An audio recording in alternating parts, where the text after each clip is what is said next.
Recommend suspect এটা কেন হয়, কি কারণে হয়, আজকে আপনাদের সুন্দর একটা তথ্য দিব এবং পরামর্শ দিব। ইনশাল্লাহ আপনারা সেই রিকমেন্ড সাসপেক্ট থেকে মুক্ত থাকতে চাইলে বা সেই রিকমেন্ড সাসপেক্ট থেকে দূরে থাকতে চাইলে সম্পূর্ণ ভিডিও দেখবেন এবং ভিডিওটাকে একটু শেয়ার করে দিয়ে অন্যদেরকেও দেখার সুযোগ করে দিবেন। কারণ আপনি যেভাবে চাচ্ছেন যে আপনি একটা জিনিস শিখতে বা একটা জিনিস বুঝতে, অন্যরাও এভাবে চাচ্ছে যে একটা জিনিস শিখতে বা একটা জিনিস বুঝতে। তো অতএব ভিডিওটাকে একটু শেয়ার করে দিয়ে অন্যদেরকেও দেখার সুযোগ করে দেবেন, তারা যেন অন্তত আমার এই ভিডিও থেকে কিছু শিখতে পারে বা এই রিকমেন্ড যে সাসপেক্ট এটা থেকে সমাধান হতে পারে বা সমাধান পেতে পারে, সেই সুযোগটুকু করে দেবেন। ভিডিওটাকে একটু শেয়ার। এই রিকমেন্ড সাসপেক্ট থেকে বাঁচার জন্য, আপনাদেরকে বাঁচানোর জন্যই আমি আজকের এই ভিডিওটি করলাম। অতএব ভিডিওটি ভালোভাবে দেখবেন এবং সম্পূর্ণ ভিডিও বুঝে শুনে দেখবেন, তারপরে শিখে এই প্ল্যাটফর্মে কাজ করবেন। তাহলে ইনশাল্লাহ আপনি এই প্ল্যাটফর্ম থেকে সফলতা অর্জন করতে পারবেন। আসেন আমরা চলে যাই আমাদের মূল আলোচনায়। রিকমেন্ড সাসপেক্ট, এই রিকমেন্ড সাসপেক্টটা কেন হয়? আপনি যখন অন্যদের আনইউজুয়াল কন্টেন্ট ব্যবহার করবেন। আনইউজুয়াল কন্টেন্টটা কি? আনইউজুয়াল কন্টেন্ট হলো আপনি অন্যের ভিডিও ব্যবহার করছেন, সেটাকে আনইউজুয়াল কন্টেন্ট বলে। ফেসবুক এটাকে আনইউজুয়াল কন্টেন্ট বলে। আপনি কখনো অন্যদের ভিডিও ব্যবহার করতে পারবেন না।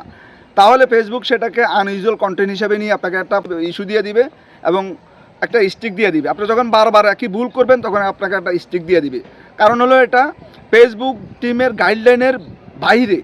আপনি যখন ফেসবুক টিমের গাইডলাইনের বাইরে যাবেন তখন আপনাকে একটা ইস্যু ধরেই দিয়ে দিবে বা একটা স্টিক দিয়ে দিবে। তখনই আপনার এটা আর আপনি রিকমেন্ড সাসপেক্ট চলে আসবে। তখন আর আপনি এই পেজে কাজ করলো, সারা দিন কাজ করলো, কোনো লাভ হবে না। কারণ হলো এই স্টিকটা হলো আপনাকে যেমন 30 দিনের জন্য দেওয়া হয়, অনেক সময় 90 দিনের জন্য দেওয়া হয়, অনেক সময় 180 দিনের জন্য দেওয়া হয়। যদি আপনাকে মনে করেন 6 মাসের স্টিক দিয়ে দেয়, তাহলে মনে করেন 6 মাসের স্টিক দিয়ে দিলে 180 দিন। 180 দিন মানে কি? এই 180 দিন আপনার এই প্ল্যাটফর্মে কাজ করলেও কোনো লাভ হবে না। কারণ আপনি যে ছবিগুলো আপলোড করবেন, সেই ছবিগুলো ফেসবুক টিম বা ফেসবুক আপনার এই ছবিগুলো অন্যদের কাছে সাজেস্ট করবে না, অন্যদের কাছে পাবলিশ করবে না। আর অন্যদের কাছে যদি পাবলিশ না করে আপনার ভিডিও, তাহলে তো অন্যরা আপনার ভিডিও দেখবে না। অন্যরা যদি আপনার ভিডিও না দেখে, তাহলে তারা কমেন্টও করতে পারবে না, লাইকও করতে পারবে না, তারা আপনার ভিডিও দেখতে পারবে না। অতএব আপনাদেরকে এই গাইডলাইনগুলোকে মানার চেষ্টা করতে হবে। আপনি এই গাইডলাইনগুলোকে মেনে কাজ করার চেষ্টা করতে হবে। নাম্বার টু হলো রিইউজ। এখন রিইউজটা কি?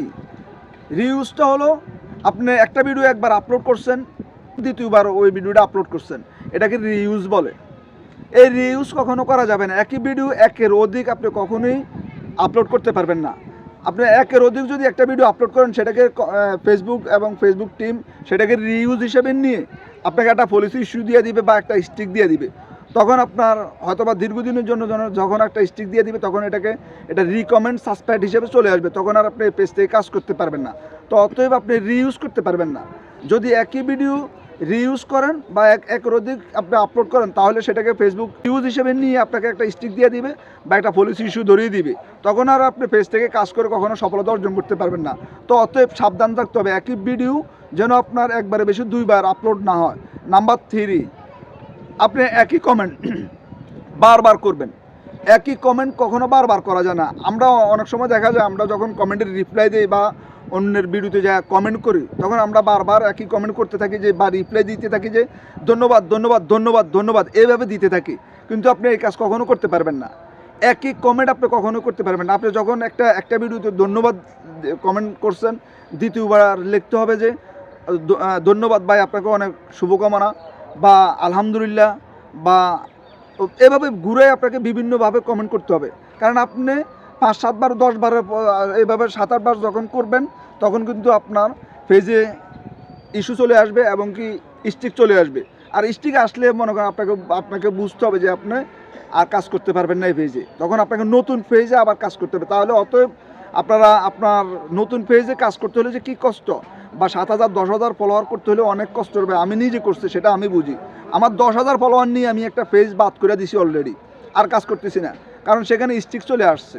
কারণ ওই যে ভুল করে ফেলছি, ভুল করা যাবে না। আপনি সবসময় চেষ্টা করবেন কোনো ভুল করার আগে ওই কাজটাকে জেনে শুনে বুঝে করার জন্য। যে ওই কাজটাকে নিয়ে কিছু স্টাডি করে তারপর ওই কাজটা করার চেষ্টা করবেন। তাহলে ইনশাল্লাহ আপনি আর ভুল করবেন না। আপনি যদি ভুল করে ফেলেন, ভুল করে ওই কাজটা শেখার চেষ্টা করেন, তখন কিন্তু আর ওই ভুলটাকে সংশোধন করাটা অনেক কঠিন হয়ে পড়বে। তো অতএব ভুল করার আগে আপনি কাজটা শিখে নেবেন এবং বুঝে নেবেন, তাহলে আপনি আর ভুল করবেন না, তারপরে কাজ করবেন।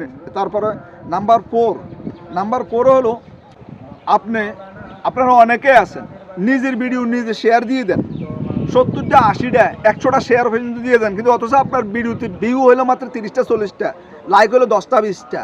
তার আপনি কি মনে করছেন আপনি নিজে চালাক?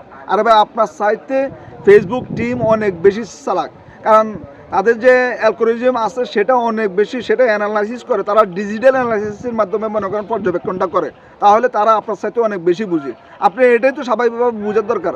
ফেসবুক আমেরিকা বসে মনে করেন আপনাকে পরিচালনা করতেছে, আপনি কয়টা ডিভাইসে তাদের ফেসবুক এই সফটওয়্যারটা ব্যবহার করতেছে তারা বলতে পারে। তো আপনি বুঝেন না তারা আপনার সাথে কতটুকু মানে চৌকুশ বা জ্ঞানী বা চালাক, তারা আপনি বুঝতে হবে যে তারা আপনার সাথে অনেক বেশি জ্ঞানী, অনেক বেশি বুঝে, কারণ তারা ডিজিটাল অ্যানালাইসিসের মাধ্যমে পর্যবেক্ষণ করে যে কে কী করতেছে, আমি কি করতেছি, আপনি কী করতেছেন, এটা তারা ডিজিটাল অ্যানালাইসিসের মাধ্যমে তারা পর্যবেক্ষণ করে, তারা বুঝে। তো অতএব আপনাকে সাবধান থাকতে হবে। আপনি নিজের ভিডিও নিজে কখনো শেয়ার দিতে পারবেন না। আপনি নিজের ভিডিও যদি নিজে শেয়ার দেন তাহলে আপনি নিজের ক্ষতিটা নিজে করলেন।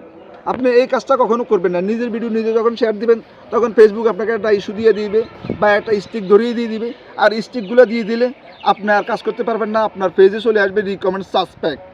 এই রিকমেন্ড সাসপেক্ট থেকে বাঁচার জন্য, আপনাদেরকে বাঁচানোর জন্যই আমি আজকের এই ভিডিওটি করলাম। অতএব ভিডিওটি ভালোভাবে দেখবেন এবং সম্পূর্ণ ভিডিও বুঝে শুনে দেখবেন, তারপরে শিখে এই প্ল্যাটফর্মে কাজ করবেন, তাহলে ইনশাল্লাহ আপনি এই প্ল্যাটফর্ম থেকে সফলতা অর্জন করতে পারবেন। অবশ্যই ভালো থাকবেন, সুস্থ থাকবেন, আর আমাদের ভিডিওটাকে একটু শেয়ার দিয়ে অন্যদেরকেও দেখার সুযোগ করে দিবেন।